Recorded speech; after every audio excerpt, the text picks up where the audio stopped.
Ladies and gentlemen, welcome to the latest episode of the New Fashion Conservatives podcast. I'm your host, Justin Phillips. With me, as always, Shadow Governor Voss himself. Robin Voss's strongest soldier. In today's episode, we got a lot of tough topics today, but we're going to try and make it as fun as possible. Today's episode, we're talking about the recent attempt by GOP leaders to oust Brian Schimming from the state party chair, the shooting of MPD officers in Milwaukee, and the latest on the state budget, plus some 4th of July-inspired candy. So let's take it away with the recent attempt by GOP leaders to oust Brian Schimming, according to the Journal-Sentinel, which ran a story on Saturday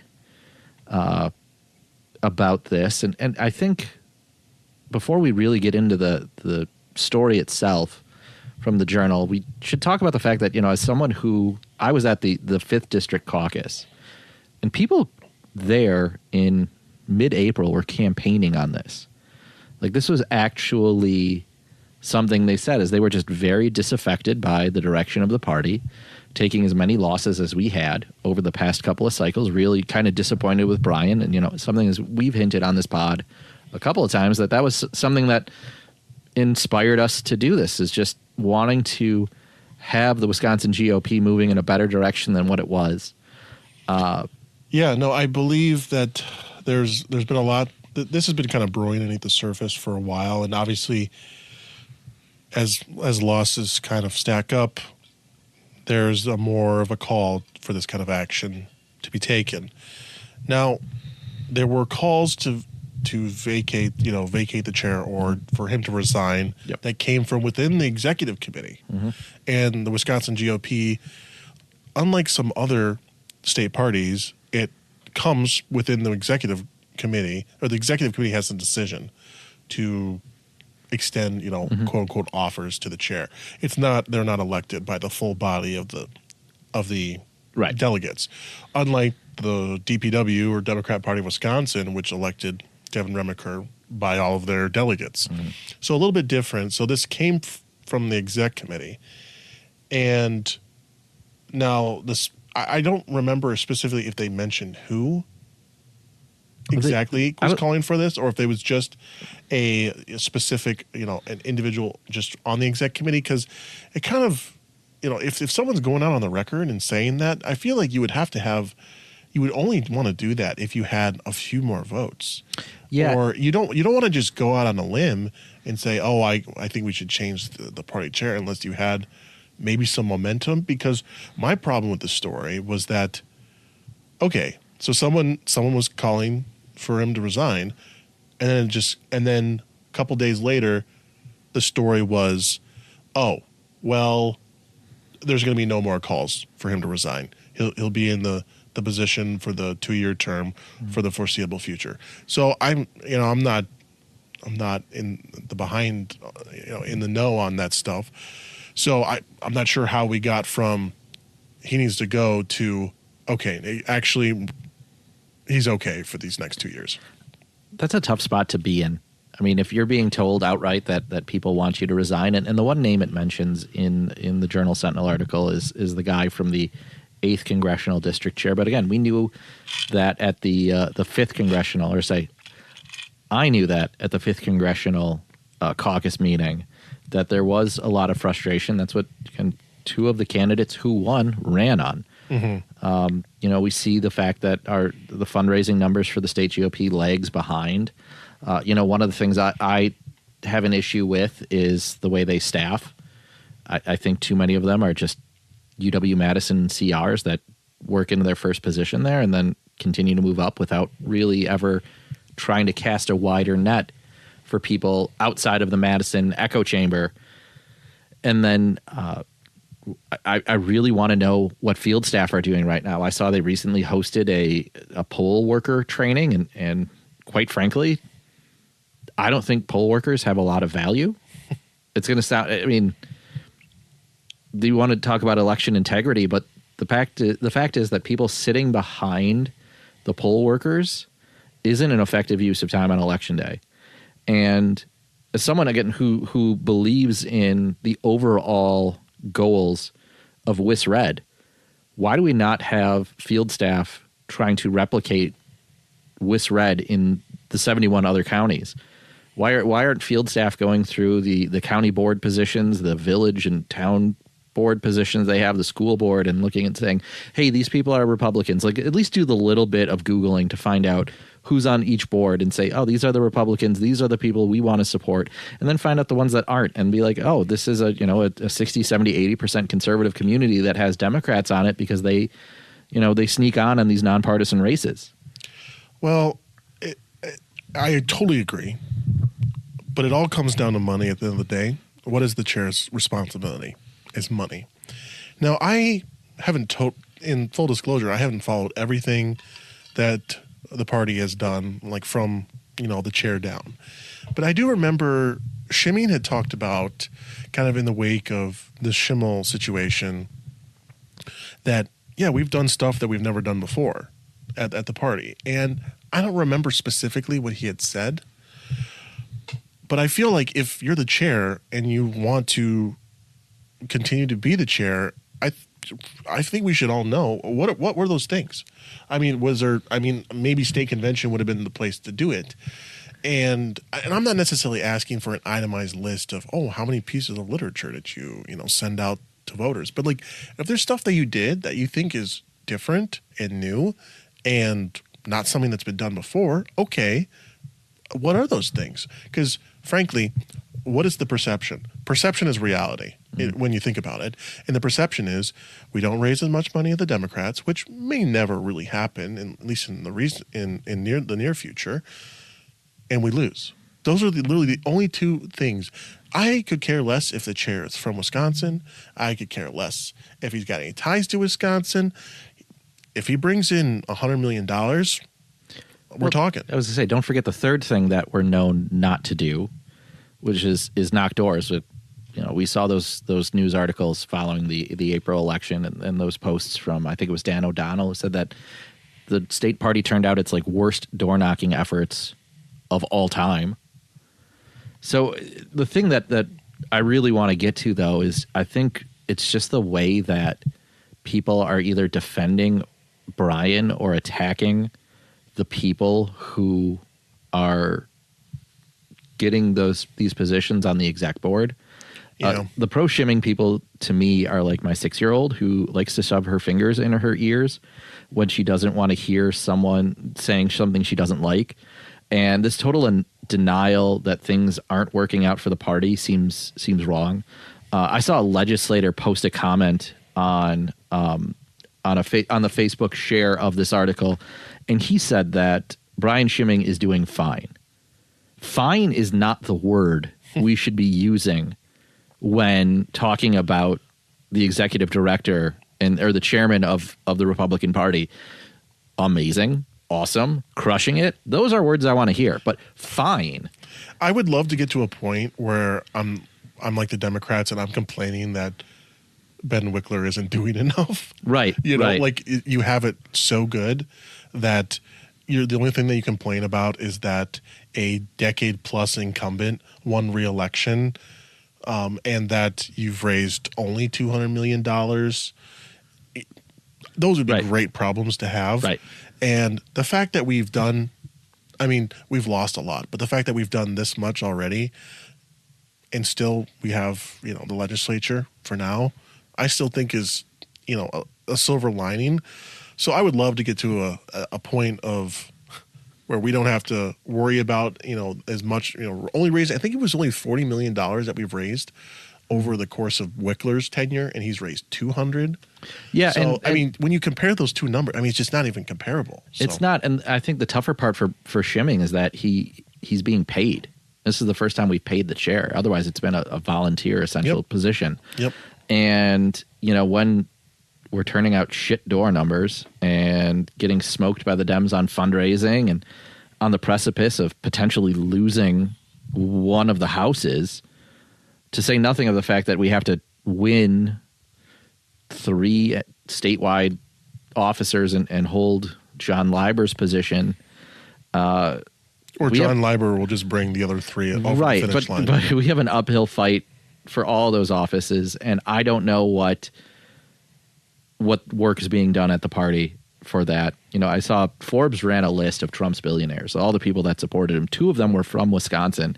And I've yet to hear a single Democrat try to use the talking point that, the Uihleins or Diane Hendricks is trying to buy the state of Wisconsin for Republicans. And, that talking point crops up every once in a while. But I mean, it's the same thing with the Democrats and Soros. I mean, it usually is here, today, gone tomorrow. And then, it's just relish to the talking point dustbin. And then there's the other angle for me is that the folks that are complaining about the fact that quote unquote turning point is trying to take over the party. I just kind of have to roll my eyes because at one point those people were the young volunteers that were enthusiastic and wanted to, take over the party and do better. And now they're the old guard that again is seeing these losses, and you see young people being frustrated with it. Yeah. I mean, I'm kind of a different stripe on this where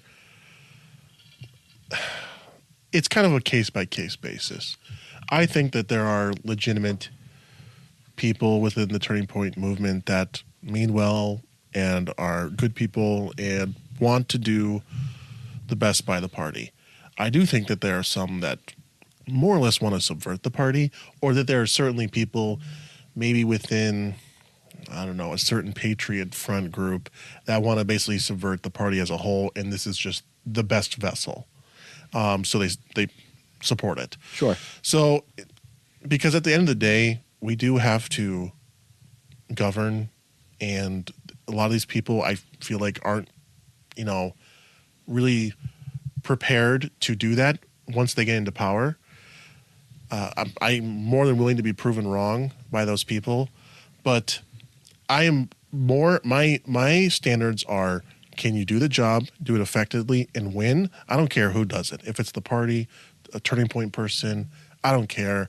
I just want absolute cutthroats that get the job done. Right. That's the bottom line for me. And I think that means looking out of state for some of those staff hires. And I think, I think Turning Point wouldn't be as emboldened to get this involved in the state party politics if the state party was effective and successful. Oh, 100%. I mean, I believe we said this before that, power abhors a vacuum.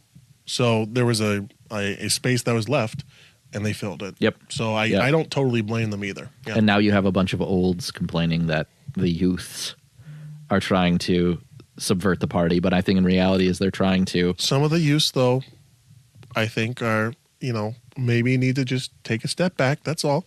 I'm really, some people might call me a fence sitter, but so be it. I'm just calling it like I see it. Either way, I've said that, we've talked about Brian Schimming enough here to make my thoughts clear. And I've also said for the longest time that there was someone who would be perfect for executive director, who would be perfect to replace Brian as chair. And that, to me, is Nick Rettinger, someone who actually does the work, who has found success, who is leading the YRs and building that grassroots organization, not just in Wisconsin, but in multiple states, has those nationwide connections that I think could bring in fundraising money. Mm-hmm. I've said it to his face. I'll say it on this podcast. I think he's the right guy that I think could unite the factions, bring people together, and lead the party in a more successful direction. But until then, I think Brian's going to hang on, and we'll see. I said it seems like a sports analogy is when the teams are losing, you got to get rid of the coaches and GMs first. I mean, the buck stops somewhere. Yeah, and that's just the way it is. And speaking of things happening, has the world been on fire? Yeah, this last week. I mean, it has been a wild week. I was looking through the bookmarks on my Twitter account, and the amount of things I bookmarked are like, oh, we could talk about this. Oh, we could talk about this. Mm-hmm. Just insane. And we only have an hour to fit it all in, and we'll certainly try our best here. But between the Supreme Court of Wisconsin, mm-hmm. Supreme Court United States. Oh my gosh. With all the things happening, in Wisconsin along with the state budget coming, the fiscal year's coming to an end, the new one's starting. It's difficult to cover everything, but I think we should at least cover some stuff regarding the state budget. Sure. Just because it is very timely, and it seems as of now, you might have heard my phone keeps on going off, and Twitter keeps on giving me notifications. And I believe I saw a tweet from the press that said that Joint Finance is actually going to finally meet. Joint Finance, the committee that controls the state budget, that votes up or down and on each issue, passes it on to the legislature as a whole. They were supposed to meet at 10 a.m. this morning. Yeah, Scott Bauer, 12 hours after the legislature's Joint Finance Committee said in a public notice that it's meeting to vote on Wisconsin's 2-year budget that affects every person in the state would begin, it had yet to start. So actually, I misspoke. It has not started yet. But let's be clear. We're not ragging on Joint Finance here. No. That sense. This is common. This is par for the course. Yeah. Maybe we have white smoke. We'll see. But I wanted to real quickly, before we really got into the state budget, I thought it was very interesting. Maybe it's the first tea leaves of what's going to happen. But there was a report out that UW-Madison announces budget reductions by 5% amid financial uncertainty. Yeah, we talked about this last week, that UW is going to face some real changes coming up sooner rather than later. And they were going to have to deal with them again. Either they deal with them now or they deal with them within a decade and with declining enrollment. So I don't know if this comes amid negotiations. I don't know if because this is just Madison. This isn't the entire UW system. Is this just kind of a signal to the legislature? Oh, we're cutting back our own expenditures, so therefore you can still invest in us and feel good about it. Yeah. Or is this a legitimate, they actually have budget for shortfalls and they have to kind of shore them up by legitimately, tightening the buckle one notch. So I just thought it was very interesting, especially because of all the controversy that has been happening in the news regarding UW funding. Senator Nass basically saying, I won't vote for a budget unless it cuts $100 million. I know that the Democrats have been very adamant that we don't do anything close to this. And then JFC, there was the news that they were going to cut UW by $87 million. The joys of budget season are upon us, where accusations are flying wildly, and we won't know until the fat lady sings, apparently. I can tell you as a former legislative staffer and as a former administration staffer, I have been in those situations where I get told one thing between 10 p.m. and midnight on an all-night session, and then wake up the next morning finding out that things were added to that or subtracted from that promise that really throw a wrench into everything. But, speaking of the UW, and I know we should probably talk about this more at length when things get a bit slower, but I did see a post, and I wish I could remember the source, that said that UW has added more than 5,000 administrative bureaucrats in the last decade. So if you want to talk about places to find 5% cuts, that's a lot of bureaucrats. Well, and this is, of course, while their enrollment has gone down consistently, except for UW-Madison. I think UW-Madison has either stayed UW-Madison there needs to be an asterisk with that, because 45%, I think, students at UW-Madison are in-state. 55% are out-of-state, and probably a larger percentage than they'd like to admit and that we even know about are probably international and probably from mainland China, as we talked about, being probably involved with the CCP. Well, probably. And, Madison kind of holds up those numbers, though. The enrollment numbers. I mean, if you take Madison's numbers away, I'm sure it probably doesn't look great, and it's putting like the lipstick on the pig, where the rest of the system is really suffering. And UW-Madison, because it's kind of the shiny crown jewel of the UW system that everyone kind of looks to it for, oh well, we're still doing a good thing. And again, I mean, we won't have to. I don't want to rehash, everything from last week, but there's going to be a reckoning coming in. They're going to have to deal with it sooner rather than later. Yeah. So just rip the Band-Aid off now. But how great is it that you have 55% of the student population coming from outstate, when I think the other side of that statistic is 90% of outstate students don't stay in Wisconsin. Which is pretty brutal. And then, I think they're going to have to bite the bullet, and you still have 7 UW Extension campuses that are... Which is insane. Yeah. 7? Yeah. That could probably be folded in or combined, or however you want to say it, re-racked. I mean, Wisconsin isn't that big. No. You can get from end to end in 4.5 hours. Yeah. 5 hours, I guess, if you're talking like literally Kenosha to Superior. Yeah. But there's a lot of them that probably need to bite the bullet and be X'd out. But that would require a lot of educators potentially losing their jobs, which of course is a big no-no. But you want to see this one? You want to talk about declining enrollment? Did you see this one out of UWM? They suspect they're going to lose 400 students due to ice. That's a problem. How did they get in? Is that it's been a while since I've been to college, but I guess it doesn't matter. I mean, I guess they wouldn't have to. They'll take anyone. It doesn't matter if there's citizenship. Yeah. But it is interesting that there's 400 students that are currently, I don't know, are they potentially taking advantage of taxpayer money, or no, but they're somehow still illegally here in the country? The full impact of student visa revocations, according to WUWM 89.7, they expect that UWM will have 400 to 500 fewer international students enroll next year.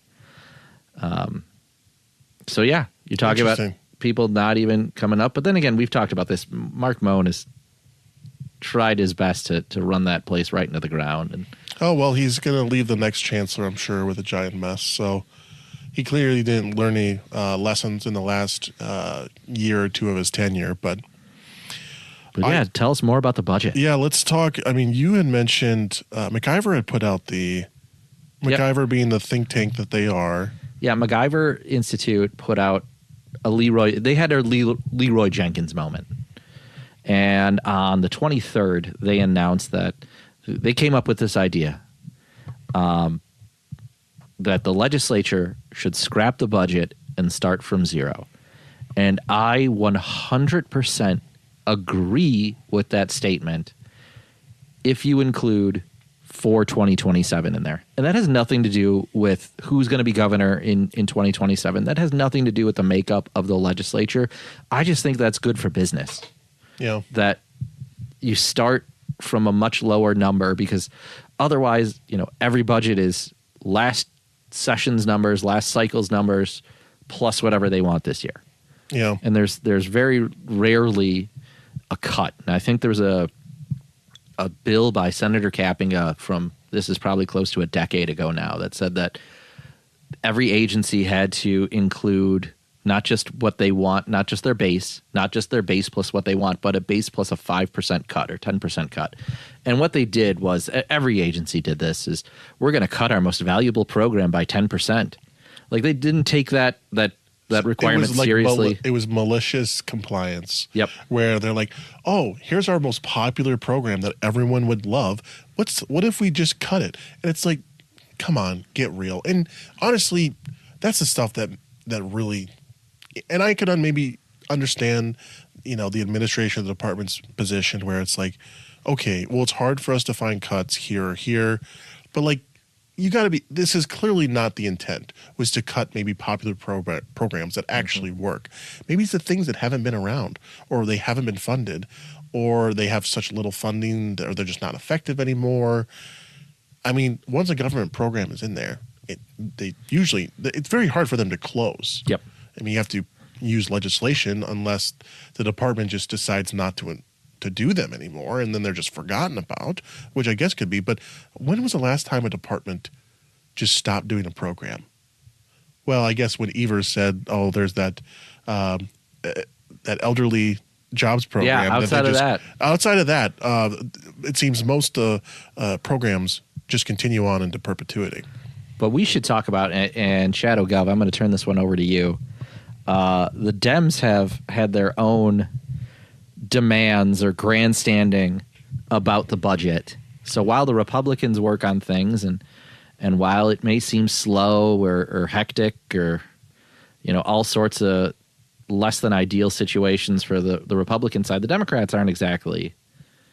No, they're not. They're having their own problems. But I did want to, before I really got into some of the issues, I wanted to play this video. This is a video from Matt Smith where he actually caught up with the governor about those budget talks. So I wanted to play that here. Sure. Where do the budget negotiations stand? What's going to happen this week? Are meetings scheduled? What's your analysis? My analysis is that Republicans need to get their act together and come back, and let's finish it up. We've had good conversations, and it is important for everybody involved and people just kind of watching this happen. Is that compromise is what happens when you have a similar number of Democrats and Republicans, which we do, and we have a Democrat governor that is willing to compromise also, but we need to finish this out. Are you talking Senate Republicans or all Republicans? Well, it seems to me it's on the Senate side right now, but I guess I'm not going to point fingers, but we have to have everybody there, Senate, Assembly, the governor's office, and we can get this done. Is anything going to happen this week? Should be. I'd be disappointed if it doesn't happen. Let's put it that way. Is there a sticking point in the Senate side right now, specific issue? I think there's a whole bunch of them, so I can't speak for them, but I know that that's one of the reasons we have not been meeting. Would you sign a budget if child care counts was not funded? No. That's a sticking point for you. Absolutely. Seems like Republicans, though, won't budge on that at this. I'm not sure about that. So you're saying that is part of the conversation right now? Sure, absolutely. Would you want to see it at the same levels that it was at during the pandemic? I'd like to be able to get there, but it's necessary for people to understand, Republicans especially, how important this is for the state of Wisconsin. It's going to hurt not only kids but our economy. What about UW funding? There was talk last week that Republicans are considering $87 million in cuts. Has that been discussed? Yeah, we discussed it. Hopefully we're headed in the right direction. What's that? I'm not going to talk about specifics, but I know it's a positive number. Before we dive in to the actual content of Tony's comments, I now see why a majority of Democrats don't want him to run for a third term. He sounds sleepy. He sounds like Joe Biden from maybe 2019, 2020. Like we're talking early stages of brain fog. But wow, that he had some thoughts. He had some thoughts, and he didn't give a whole lot away. But I did think it was interesting. One thing I wanted to start with real quick regarding his comments was the child care thing. Now, for those that don't know, the Democrats are obsessed with child care, and they think that the government should subsidize child care. Not fix child care. They think that the government should subsidize it fully. And this all started with COVID and the Biden administration basically doling out millions, bajillions of dollars, I should say, of money to the states for all kinds of various things. One of the things that they funded in Wisconsin was child care counts, is what they called it, which was direct subsidies to child care providers for basically anything. I don't think there were any strings attached. They could use it for anything. But what did they use it for? They use it basically for pay for people. And I think maybe some other stuff as well, but I think it was primarily for pay. Now, I'm not saying that people should not want to get paid more at a job. I'm not saying that at all. But I don't know if it's the role of government to directly pay them. And of course, child care counts doesn't address anything, any red tape, any way to get more providers, any way to maybe make it easier to develop new facilities. Because in my mind, I see there's a huge demand for it. Mm-hmm. There's not enough supply. And I think, some basic economics would say, okay, there's a problem right there. And there's a problem, maybe with paying, people. I know that people say, well, they only get paid like 10 or 11, 12 bucks an hour, which, I don't necessarily have the history to understand how much of it is true. But the main point is Democrats want this really bad. Republicans have somewhat rejected this because direct subsidies, at least in my opinion, isn't the role of government. That being said, Tony drew a line in the sand when he said, I'll veto the budget if it doesn't include child care counts, which, in my opinion, I don't think that's entirely true. And I think this could be a stepping point or a rig stepping point for Evers if he signs a budget that doesn't fully fund child care counts the way that the Dems want him to. And he could take some flack because I just don't see Republicans fully doing that. No, I don't think they will either. And again, what's interesting is how making that just a hardline stance means that he's not going to make either side happy. He's either going to veto the budget and the Republicans will then come back and say, well, that's the best that we can offer. We're not going to do one. That gives the Republicans that total talking point. It gives them all the talking points. Or he signs it and then people at the recombobulation area come out and whine about the fact that he didn't do what he said. And this is true of Democrats everywhere because they are constantly overpromising and under-delivering.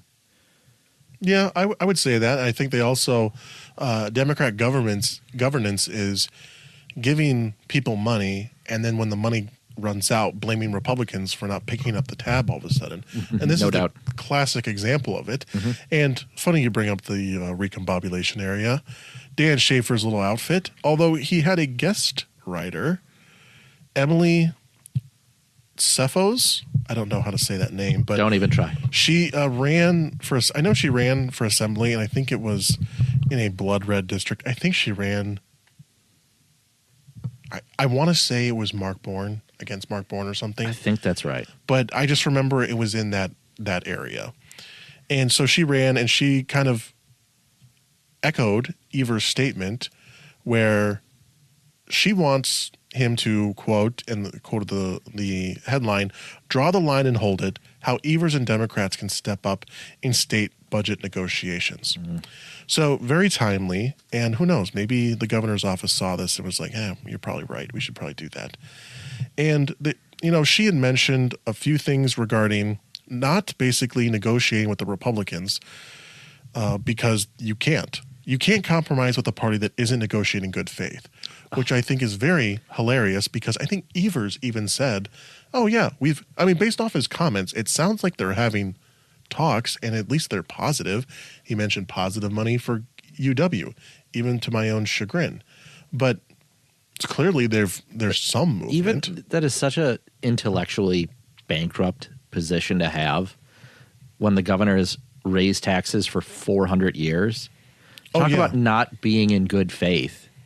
Oh, and it was, of course, the Democrats hated when he gave school choice extra money. So, of course, the whole point of the veto was to kind of offset I'm sure the unions hated that. Well, they hated the school voucher increase. They loved the 400-year veto. But even Emily here in the recombobulation area thing said, yes, Governor Evers used his veto pen to lock in a $325 per pupil increase, but the legislature included no new state aid to cover it. The only way for districts to access these dollars is by raising local property taxes again.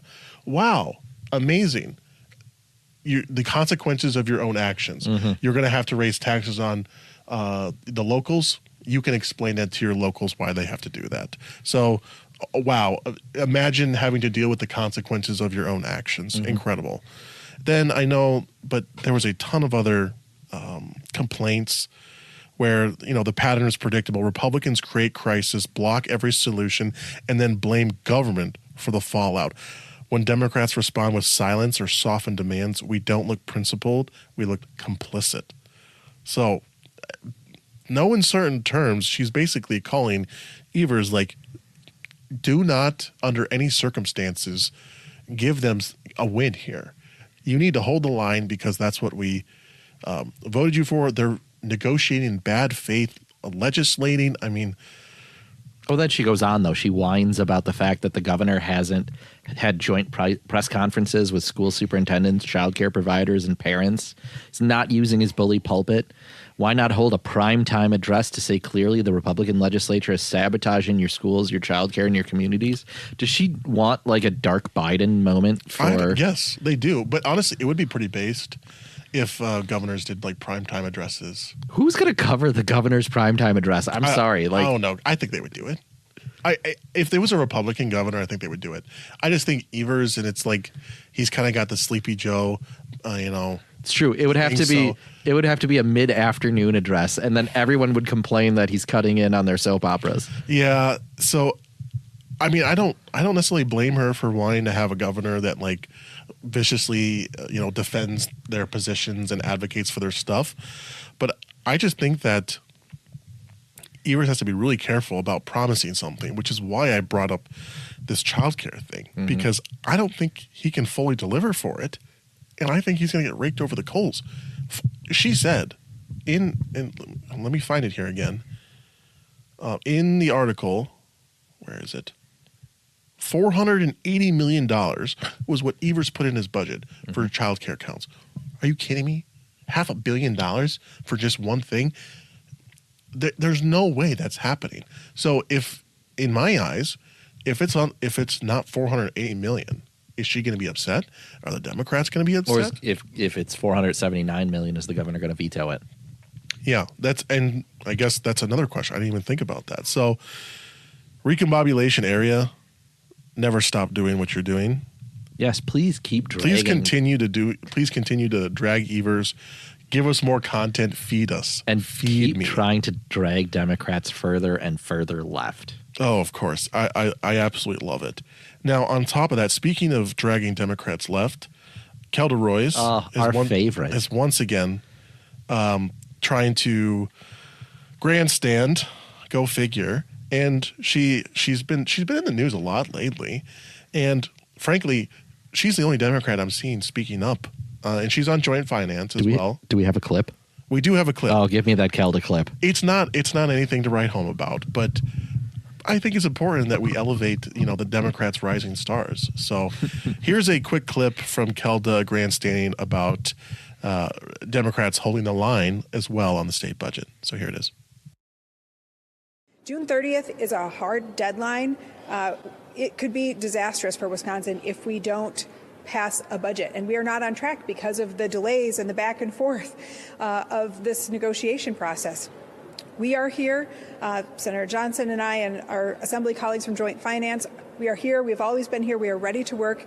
We would like to see immediately some action on the funding that is going to disappear if it's not spent by June 30th, particularly the literacy funding. Now there is really just no excuse for the Republicans to not release that money. Is it, though? Is it? I mean, that's the fiscal year's end is June 30th. It's the next fiscal year starts July 1st. Yep.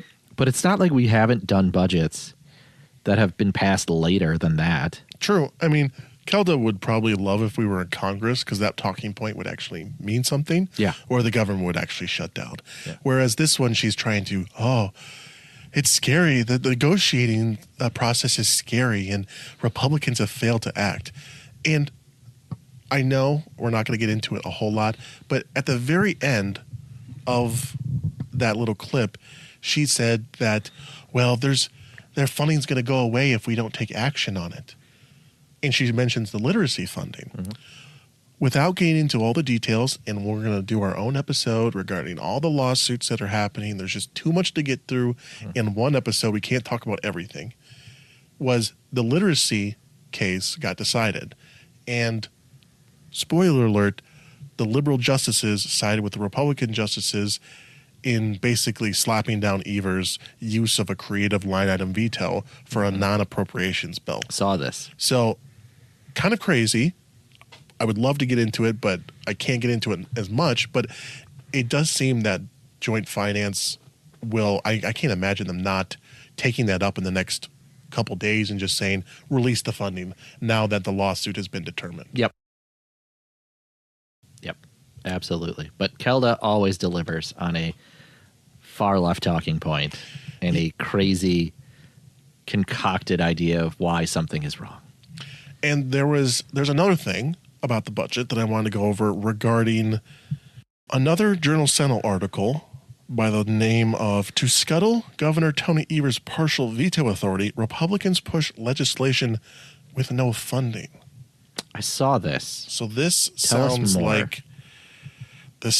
like a Republican ploy to undermine the governor at all avenues, I'm sure, which is why the Journal Sentinel's been reporting on it. But there was a floor session in the Assembly and the Senate, I believe, if I'm not mistaken. I might be mistaken. And there were a number of bills that were passed, according to the Journal Sentinel here. And a lot of these bills were creating new programs, but it didn't specify money or they didn't specify how they would be funded. So it seems, and I'm not an expert on this, but it seems that and this is not the commonplace, order of operations for these bills. Sure. This, based off of the article, it seems that this has been taken in retaliation, I guess is not the proper word, but the governor's use of creative vetoes and not necessarily trusting him in 100% with the budget process. So these bills, they're unfunded, but they create the framework of a new program or new what have you. The governor has line item veto authority when there's funding in a bill, right, which is why he can line item veto the budget. Yes. So to prevent that, you don't include funding in the project, which the Democrats hate, of course, because then he can't line item veto them and create new projects. So the Democrats have been screeching about this. And the Journal Sentinel kind of frames it. And even they got a quote from Majority Leader Devin LeMahieu, who said, the real reason is we're having to be creative. Sorry. The real reason we're having, excuse me, I think I had an aneurysm, or I just don't know if Devin said this wrong. But the real reason we're here having created new programs is we know that these programs actually look like before we fund them. So I think that's fair, where they're not putting policy in the budget and they are actually just creating the programs beforehand and then funding them in the budget later. Of course, the Democrats hated this. And wouldn't you want to work out all the details before you give it money? And you would think. And I know for the longest time in the legislature, the policy in the budget was always a sticking point. The 999 motions at the end that threw any sort of crazy ideas in there, like redefining the Lake Michigan shoreline, were in there. Yeah, just any random thing gets thrown in at the end, but you should have these things worked out before you fund it. Yeah, I mean, I think it would make sense, and of course, this is also because of the 400-year veto and the literacy veto that was just decided, and the PFAS veto, which I don't think has been decided yet. I don't think that lawsuit came out yet. Where those are all things that Governor Evers has creatively vetoed in an attempt to directly challenge the power of the legislature and to kind of remove some of it. Now, this is a little bit of an aside, but I absolutely hate it when people talk about the co-equal branches of government. They're not co-equal. They were never designed to be co-equal. Frankly, the legislature, whether you like it or not, is the most powerful branch. And I think that's the way it should be because it's the most democratized power structure, at least in theory. And some people will hate that, but that is why these bills are not going forward with funding, because the governor has not acted in good faith on these things. So, forgive Republicans for having to take a slightly unique approach. Of course, to the chagrin of people like Senator Mark Spreitzer, Democrat from Beloit, who actually he gave a statement saying, if we had a budget in front of us side by side with these bills, maybe we could talk, he said. But we have absolutely no idea what you're doing with the budget. So how in the world do you think we can vote on these bills today? Well, you want to talk about a situation where the Democrats created a crisis, blocked every solution, and then blamed Republicans for the fallout. It's right here. Yeah, I mean, this is it's typical. The Democrat playbook is really not that large. They just slightly reinvent it. So, yeah, he also said if Republican lawmakers spent more time working across the aisle in good faith than they do trying to exhaust every avenue to preserve their political power while they still have it, Wisconsinites would be better off. Just super rich. But again, these bills, there's nothing malicious. Well, the Democrats are claiming it is, but there's nothing malicious about putting the framework for a program before you fund. But because the Democrats don't know an exact number, because they're not in power. Congrats. The Joint Finance Committee is controlled by Republicans. They're not in control. You guys will get a number, when they figure that out. So the Democrats are really in just sit back and observe mode. And frankly, they don't like that. So that's kind of why they're trying to create news because they don't have the power on Joint Finance to do what they want to do, thankfully. And this is their only outlet.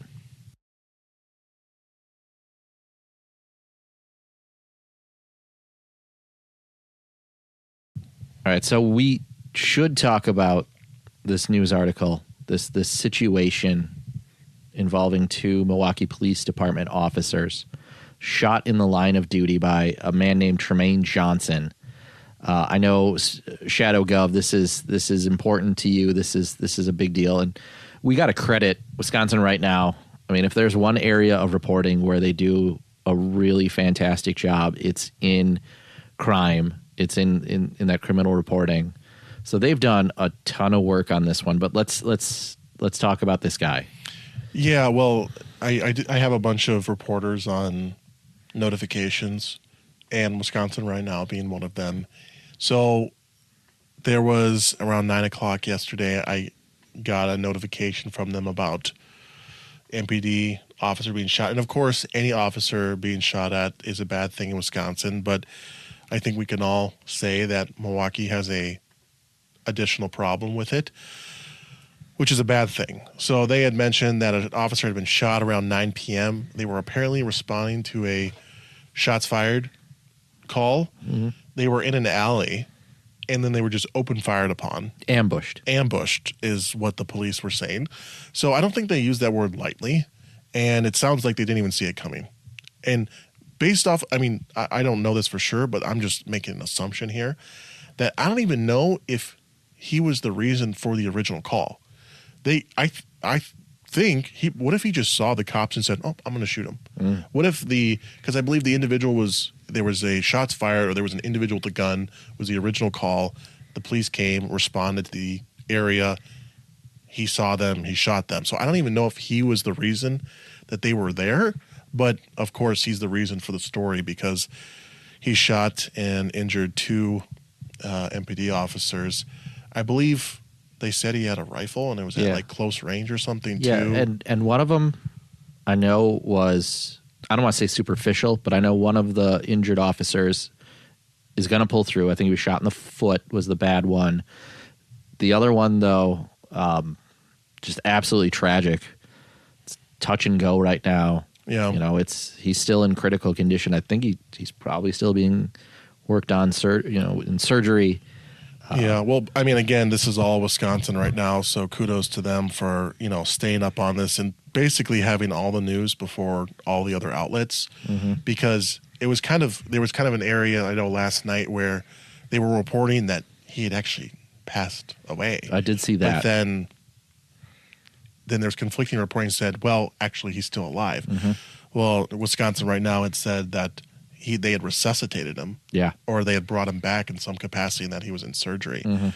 So a very scary situation. Some stupid thug probably thought he could get a fast one on him and just absolutely committed a heinous act. And boy, I hope they get him. They did get him. They did. But this should come as a shock to absolutely no one. But the reason these 2 officers were shot is because of an absolute failure by the Milwaukee County District Attorney's Office and a judge that we may have talked about before, Hannah Dugan. So the blood of these officers is on the hands of the District Attorney's Office and Judge Dugan. And do you want to talk a bit more about that?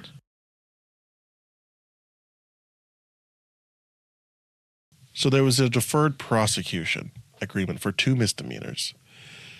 taking an automobile without owner's consent and charge as a passenger and resisting arrest. And he had some domestic violence cases as well. Well, see, this is the confusing thing is on CCAP, it just shows the deferred prosecution agreement, which I believe was actually no jail time. And he didn't have to do any, there was no actual jail time. But on top of that, there was 4 domestic violence Correct. cases since January of 2024. So in 18 months. And that the Milwaukee County District Attorney's Office failed to prosecute.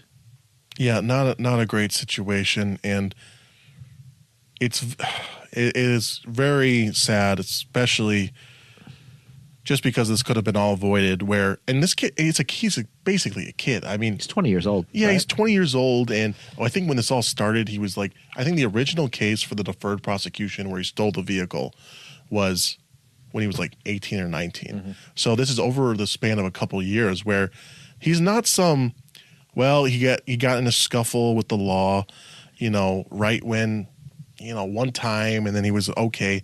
There's a history here, and more than CCAP would show. And again, Wisconsin right now, this is the reporting. This is the good stuff that we love to see, where we would have never known all these things with the domestic violence run-ins. I mean, we're looking August of 24, November of 24, February of 25, were all dust-ups. I mean, not even like small dust-ups. February 14th, 2025, yet another domestic violence accusation, strangulation case with pointing a firearm allegedly. Again, arrest warrant issued, but not clear why there was no charge in CCAP. So I'm not an expert on the law, so I don't know what the facts of the case are. You have to imagine that one of those domestic violence situations would have led to his deferred prosecution being revoked and him going to jail. Yep. And before that, though, before these issues, he, again, something that should come as no surprise to someone in the city of Milwaukee, one of his first incidents with the law as an adult, now we don't know his juvenile record, but as an adult, was he stole a Kia. Which, if you're in Milwaukee, if you're a thug in Milwaukee, like, your first crime is stealing a Kia. And Judge Hannah Dugan approved a deferred prosecution agreement for Jones in that case, where he was supposed to maintain employment and complete school and community service, among other provisions. But by December, that was in December of 23. But by a year later, in December 24, he had no job and was, again, failing the requests or the rules that Judge Dugan had put in place in the deferred prosecution. Of course it was Judge Dugan. Yes. The script writers of life right now are on a generational heater of just the coincidences here. But did you look at what was part of the deferred? No, yes, but tell us about some of these deferred prosecutions and the joke of punishment that came out of this. This might be the most enraging. I'm getting goosebumps right now because I'm getting so angry. Oh boy. Okay, I'll just read it. Although he never saw jail time or even was convicted as part of the agreement, Jones, actually I think it's Tremaine Jones, was told to, quote, write down 3 goals and a 2-page essay about the impact that a criminal conviction would have on his life, and 3 goals that he has for himself, and the goals would be easier or harder to achieve if he had a criminal conviction.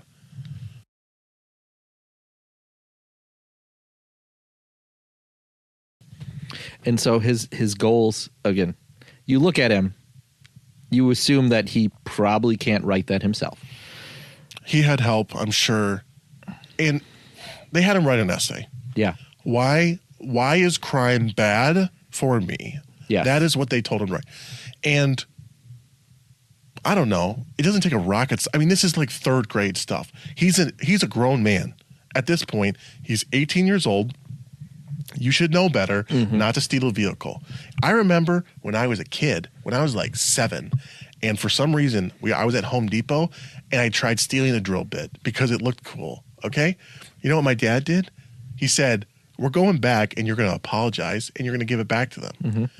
Guess what? I didn't steal again. Okay. But guess what? You had good a family. That's you also had a true. good dad. What do you think the odds are that Tremaine has a dad that he knows of? Probably not. And which is sad in and by itself.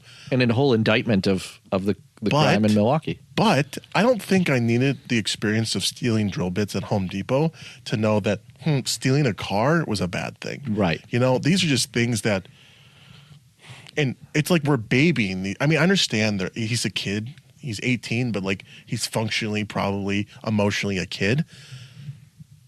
But an essay, that's the level of our justice system where, we're just, crime is going to be really bad for me. So I guess I'm okay now. And this was just posted, I think, not long ago. Did you see what he actually wrote? No, tell us. So that was just the framework of what he had to write. Yeah. Then he wrote, so this is what he gets for not going to jail. Mm-hmm. Okay, this is what he had to do, at least what I know of. 3 goals that I have for myself. 1 would be to become someone that my nephew can idolize. Great job. Without shame. Idolize without shame. Well, you broke the first one right away. Yep, frankly, your nephew's... gosh. Losing my brother made me realize that I have to be there for his son. Well, unfortunately... In what situation do you think he lost his brother? I don't know. Probably gang violence. Mm-hmm. A criminal conviction would make it hard for me to do that. It can also destroy my character or make hard for me to do that. Okay, maybe he did write that himself. It can also destroy my character or make family members look at me differently. Another goal I have is maintaining my health, staying in shape. A criminal conviction could possibly interfere with my health and A criminal conviction could possibly interfere with my health and mentally, physically, depending on jail time or probation. That's what he wrote. So, well, maybe he actually wrote it, and now he will get to find out if there's decent gym equipment in prisons. Well, maybe he can get a GED too and learn how to write. My last goal is to stay financially stable. So there you go. That is the justice system as we currently know it, where instead of punishing people for doing wrong, we make them write an essay about how crime is bad for them and how they won't do it again. Insane. What a joke. Insane. What an absolute joke. What an absolute tragedy for these folks, these 2 police officers and their family. And I really wonder how Milwaukee Police Department can come back from this. Like, how do you have any recruits come through? And the fact is, why would you want to be a part of the police department when this is what happens? Exactly. When someone gets arrested for stealing a car and they have to write an essay. And then they're killing cops. Yeah. Unreal. And plus, I won't even get into the fact that who knows if the gun was probably bought illegally. Mm-hmm. I'm sure he didn't buy that at Cabela's, and did the background check. And of course, that's a whole nother conversation. But just very, very sad. Really hoping and praying that he pulls through and that the other officer makes a full recovery. But indeed, very sad situation. So pray for them. And I hope that, I know it's too late, but the legislature looks at ways, because Milwaukee can't govern itself. So I hope that the legislature will look at ways to improve policing, improve the ranks, add more officers, add more detectives, and get Milwaukee under control.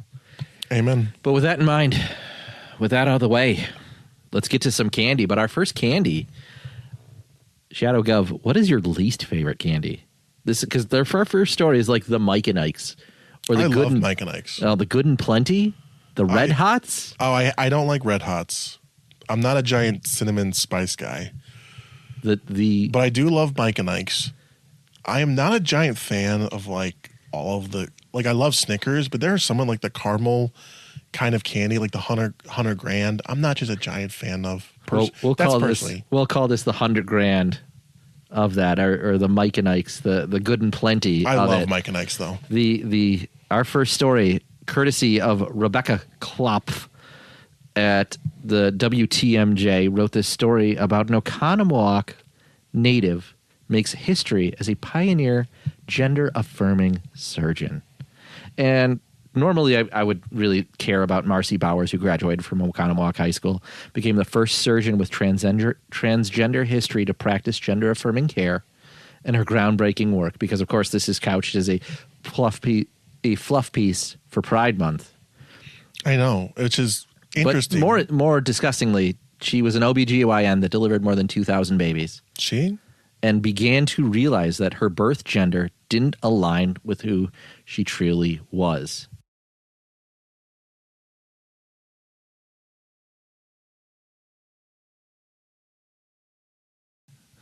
I want to also quickly mention real quickly that she's breaking barriers in the medical field as Yes. the pioneers for Yes. gender affirming care, which of course is just lopping off body parts. But ironically, she's also been helping victims of genital mutilation worldwide. So here we have, it's like the perfect dichotomy. Like, again, the script writers cannot make this any better, where she's literally committing genital mutilation on children, probably, I'm sure others as well, while also then probably fixing legitimate, your more commonplace versions of genital mutilation that do happen all around the world. Yeah, so she is somehow both a humanitarian and a butcher at the exact same time. But welcome to Democrats thank you 2025. to Rebecca Klopf from Wisconsin's TMJ4 for that story. But let's get to some actual fun candy. Shadow Gov, how long do you think you could hold a plank for, a 4-arm plank? Should we do them right now as we talk about this next story? We should not, because no one wants to listen to my audio of me trying to hold a plank for for 2 minutes. So we got a shout out to Rochelle Mason, who tells the story. Her left arm was numb. Her stomach shut down to the point where she no longer could even take a small sip of an electrolyte drink from her straw. Her mind started to fight her too, with thoughts of doubt creeping in. Could she really do this? She was 3 hours into a 4-arm plank, going for the world record. So it looks like right now she has the unofficial world's women's plank record with a time of 4 hours, Incredible. 30 minutes, and 20 seconds. What a specimen. She did it at the Princeton Club in New Berlin. And I believe, if I recall, I think she's in her 50s. Yeah, 53. 53. So good for her. I have a solid 15 years to get up to a 4-hour plank. Good luck. I'll start with 4 minutes, but good for her. 4 minutes? 40 seconds. Let's start there. I don't think I've probably done a legitimate plank since the Presidential Fitness Challenge in grade school. I could never do the sit and reach. Oh, I was horrible at the V sit and reach. I can't. Why did we have to do that? It's like, even when I was in grade school, I wasn't all that flexible and I couldn't really touch my toes. So the V sit and reach, I was atrocious. There's memes that rag on school for not teaching us about taxes, but teaching us that the mitochondria is the powerhouse of the cell. Well, it's the most. So it's the building blocks of life. But cells, yes, of course. Now I just want to rag on middle school fitness. I have no need to do push-ups or run the pacer. Well, the pacer I butchered it already. The Fitness Grand Pacer test. Honestly, though, in school we might need to bring back. I think schools might be better if we did bring back the Presidential Fitness Challenge. Yeah, 45 minutes of just nothing but running. And we had Michelle Obama's toe touches. What was it? Play 60 and make school lunches more bland. Honestly, the Presidential Fitness Challenge was probably better. But let me tell you the reason why I am so bad at the Presidential Fitness tests. It's because of things like this next story, delicious food. And so 2 Wisconsin brands, PS Seasonings and Jolly Good Soda, have combined to create a new barbecue sauce. Now, neither of these organizations, neither of these companies, PS Seasonings nor Jolly Good Soda, are sponsors. However, if they wish to be, yes, and we don't need money, they can send it to us in product. Oh, I will shill. I will try anything. I love I don't think there's a food that I've met that I didn't like or be willing to at least try. So and PS I'm all Seasonings have some great products, some great sauces. Now they have Mugshot Root Beer Barbecue Sauce, a marriage of traditional and innovation that brings together PS Seasonings expertise with Jolly Good root beer. The two companies came together at last year's Coolest Thing Made in Wisconsin contest. So because of Wisconsin manufacturing and commerce, we have this barbecue sauce, and they're probably looking to be fantastic, voted as the coolest thing made in Wisconsin. This is a celebration of the state's manufacturing ingenuity. Jolly Good took home the top prize, and PS Seasoning landed in the final 8, but their meeting led to a flavorful partnership, determination to create something uniquely delicious together. So